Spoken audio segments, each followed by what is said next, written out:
ಇನ್ನು ಶಿವಮೊಗ್ಗ ನಗರದಲ್ಲಿ ಗಲ್ಲಿ ಗಲ್ಲಿಯಲ್ಲೂ ಮಟ್ಕಾ ದಂಧೆ ಬಹಳ ಜೋರಾಗಿ ನಡೀತಾ ಇದೆ.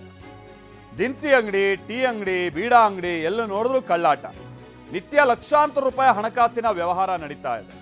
TV9 ಕ್ಯಾಮೆರಾದಲ್ಲಿ ಸೆರೆಯಾಗಿದೆ ಓಸಿ ದಂಧೆಯ ಆಟ. King pin Amjad Nadeem alias ಕುಳ್ಳಾಗೆ ಇದ್ರ ಪಾಲಂತೆ.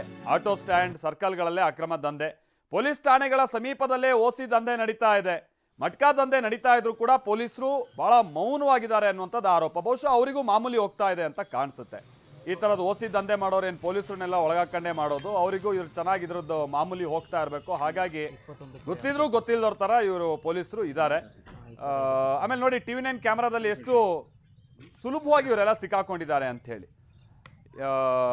ಬೀಡಾ ಅಂಗಡಿ, ಟೀ ಅಂಗಡಿ, ಆಟೋ ಸ್ಟ್ಯಾಂಡು ಎಗ್ಗಿಲ್ಲದೆ ಈ ದಂಧೆ ನಡೀತಾ ಇದೆ ಅನ್ನೋಂಥದ್ದು. ಇದೇನು ಗೊತ್ತಿಲ್ವಾ ಆ ಭಾಗದ ಪೊಲೀಸ್ ವರಿಷ್ಠಾಧಿಕಾರಿಗಳು ಮಿಥುನ್ ಅವ್ರಿಗೆ ಗೊತ್ತಿಲ್ವಾ ಇದೆಲ್ಲ? ಅಥವಾ ನಾನು ಹೇಳ್ದಂಗೆ ಎಲ್ಲ ಪೊಲೀಸರಿಗೆ ಮಾಮೂಲಿ ಹೋಗ್ತಾ ಇದೆಯಾ ಈ ಮಟ್ಕಾ ದಂಧೆಯಿಂದಾಗಿ?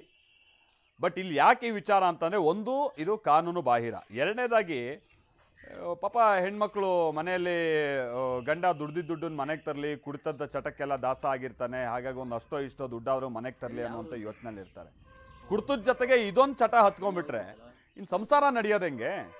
ಸಾರ್ವಜನಿಕರು ಹಾಗಾಗಿ ಪೊಲೀಸರಿಗೆಲ್ಲ ಹಿಡಿಶಾಪ ಹಾಕ್ತಿದ್ದಾರೆ. ಇಷ್ಟೆಲ್ಲ ದಂಧೆ ನಡೀತಾ ಇದ್ರು ಕೂಡ ಇವ್ರ ಗಮನಕ್ಕೆ ಬರ್ದಿತ್ತಿ ಇದೆಲ್ಲ ಹೇಗೆ ನಡೆಯೋಕ್ಕೆ ಸಾಧ್ಯ ಅಂತ ಸಾರ್ವಜನಿಕರು ಪ್ರಶ್ನೆ ಮಾಡ್ತಾ ಇದ್ದಾರೆ. ನಿಮ್ಮ ಎಂಜಲ್ ಆಸೆಗೆ ನೂರಾರು ಕುಟುಂಬಗಳನ್ನು ಬೀದಿಗೆ ತರಬೇಡಿ, ಫಸ್ಟ್ ಇಂಥವ್ರನ್ನ ಹೆಡೆಮುರಿ ಕಟ್ಟಿ ಅಂತ ಹೇಳ್ಕೊಂಡು ಜನ ಶಾಪ ಹಾಕ್ತಿದ್ದಾರೆ ಪೊಲೀಸರಿಗೆ. ಆಮೇಲೆ ನಾನು ಈಗ ಹೇಳಿದಾಗೆ ಇದರ ಕಿಂಗ್ ಪಿನ್ ಯಾರು ಏನು ಅನ್ನೋದನ್ನು ನಾವು ಲೋಕಲಾಗಿ ವಿಚಾರಿಸಿದಾಗ ಅಮ್ಜದ್ ಜೊತೆಗೆ ನದೀಮ್ ಇವರೆಲ್ಲ ಹಿಂದೆಯಿಂದನೂ ಕೂಡ ಈ ಥರನಾದ ಚಟುವಟಿಕೆಯಲ್ಲೇ ಇದ್ದವರು ಅಂತ ಕಾಣಿಸುತ್ತೆ. ಹಾಗಾಗಿ ಎಲ್ಲೆಲ್ಲಿ ಯಾರ್ಯಾರಿಗೆ ದುಡ್ಡು ಹೊಡೆದ್ರೆ ಹೇಗೆ ನಡಿಬಹುಸ್ಬೋದು ಈ ವ್ಯವಹಾರ ಅನ್ನೋಂಥದ್ದು ಚೆನ್ನಾಗಿ ತಿಳ್ಕೊಂಡಿದ್ದಾರೆ. ಅದರಂತೆ ಈ ವ್ಯವಹಾರ ಭಾಳ ಎಗ್ಗಿಲ್ಲದೆ ನಡೀತಾ ಇದೆ ಶಿವಮೊಗ್ಗದಲ್ಲಿ.